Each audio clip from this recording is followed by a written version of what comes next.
Alright, on today's episode, we got the Philadelphia 76ers. The 76ers were coming off a year where they went 24-58 in 2024-25. It's a year that can only be described with the word unfortunate. Just with the amount of injuries they dealt with, it was a tough year for the 76ers. Not just the franchise, but their fans as well. You know, Embiid missed a ton of time, Maxey missed a ton of time, George missed a ton of time.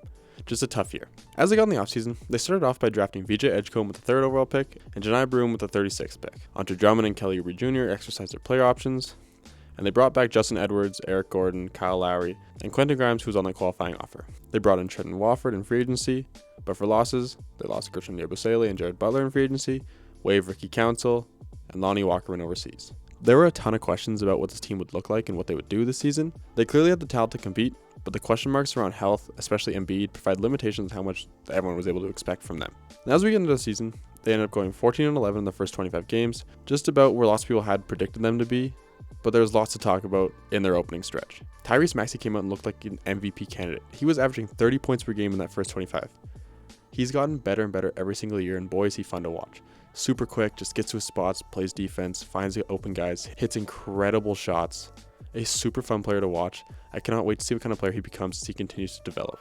Right beside Maxey though, they had the rookie sensation VJ Edgecombe, who also came out the gates playing fantastic basketball, looking like an NBA vet with his ability to score and get to his spots with ease, similar to a lot of his other rookie peers. He did go through some stretches where the shooting was up and down early on, but that was fully to be expected from a rookie, so it's nothing really to worry about. But honestly, the biggest story of the Sixers' first half was what they were doing with Joel Embiid, who came into the year on a strict minutes restriction.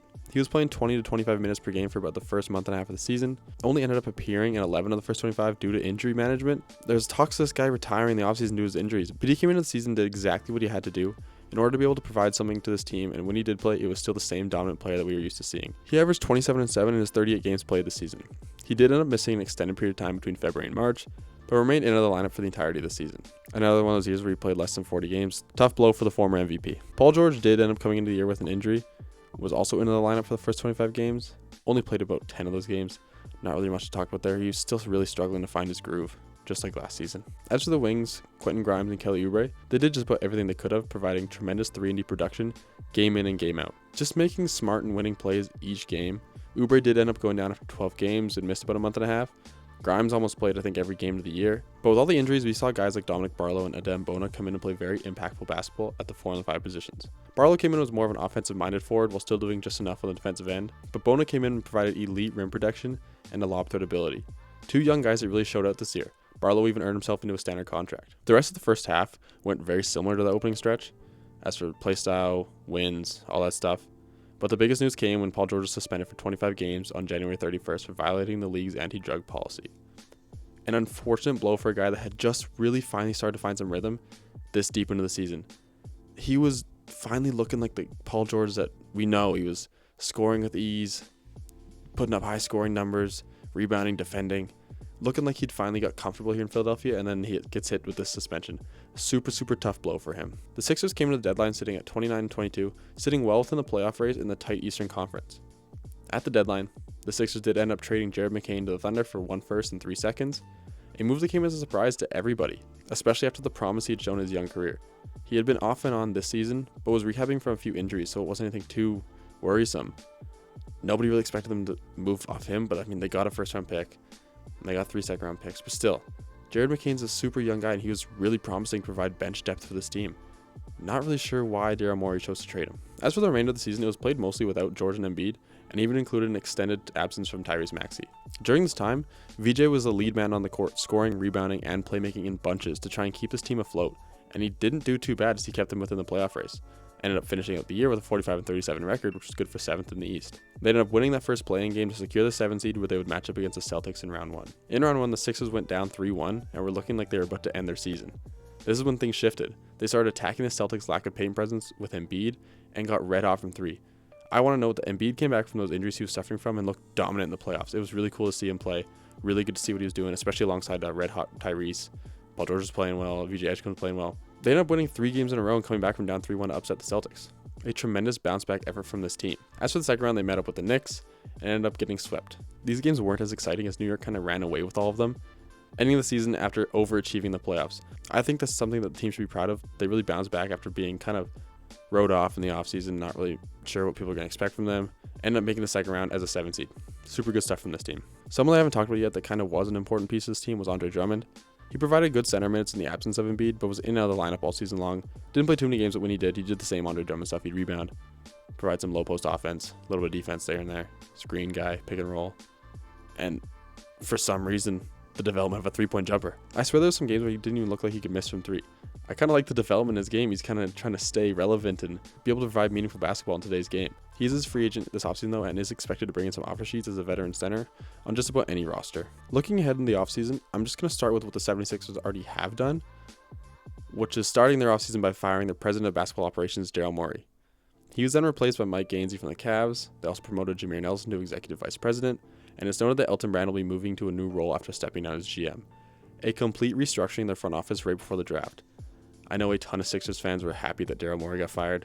I think I'm pretty happy for them too. He wasn't doing anything good for this team. Spending a lot of money where he shouldn't spend it, making stupid trades. I think it's good that his time with the Sixers has come to an end. The Sixers do have pick number 22 in the draft and have a clear lack of depth that can provide scoring and shooting. Assuming one of Grimes or Oubre is gone, there will be a clear hole at wing depth especially. Guys like Isaiah Evans or Allen Graves will be able to come in and address that need while providing length and physicality on the defensive side of the ball. Evans is an elite shooter and a natural scorer. He combines deep range, effortless shot making, and a supreme confidence, giving him the ability to take over games as both an on-ball threat and a creator. His length, improving defensive ability and physicality, and his competitiveness all further enhance his projection as a versatile two-way wing who can impact winning on both ends of the floor.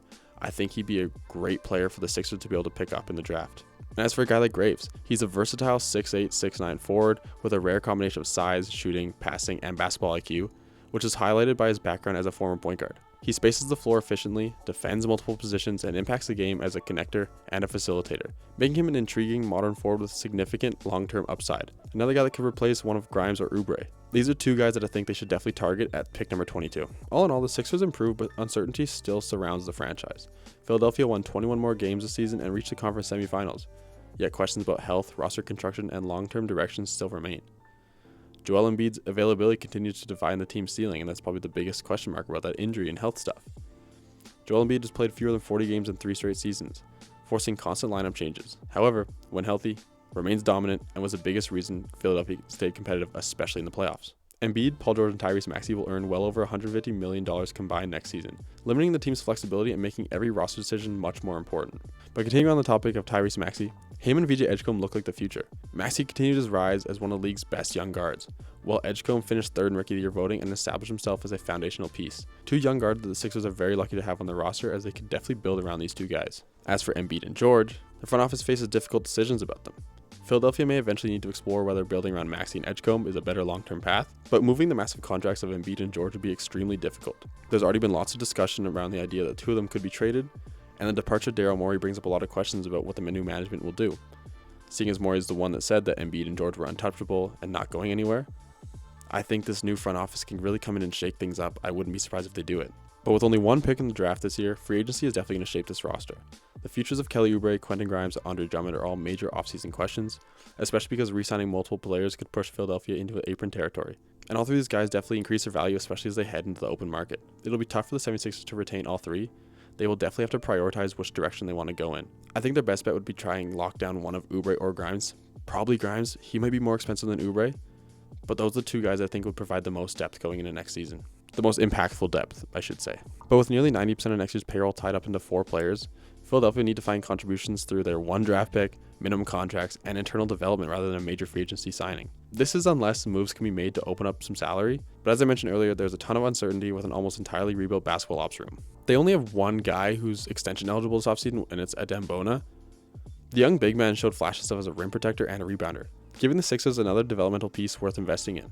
I think they should definitely hop on his extension right away. He's an incredible backup big that can definitely provide some relief to Joel Embiid when he's off the floor, and give the team that defensive presence that they need. As for filling out the rest of the roster, their depth was exposed not just in the regular season but also in the playoffs. The Sixers received very little production from the bench during the postseason, which just highlighted the need for more reliable role players around their star core. I don't know where they're going to find these guys, I don't know what money they're going to use for these guys, but it's something that they definitely need to address at all positions. They rank near the bottom of the league in assists and still lack consistent bench creation. Additional shooting and secondary playmaking are priorities with them, particularly if Grimes or Oubre leave, which I believe one of them will be gone next season. And I keep emphasizing that because it is definitely going to happen. There is no way they retain both of them. All in all, the 76ers remain caught between contending and transitioning. With Joel Embiid's health, Paul George's massive contract, and the emergence of Tyrese Maxey and VJ Edgecombe, it creates one of the NBA's most complicated and important off seasons.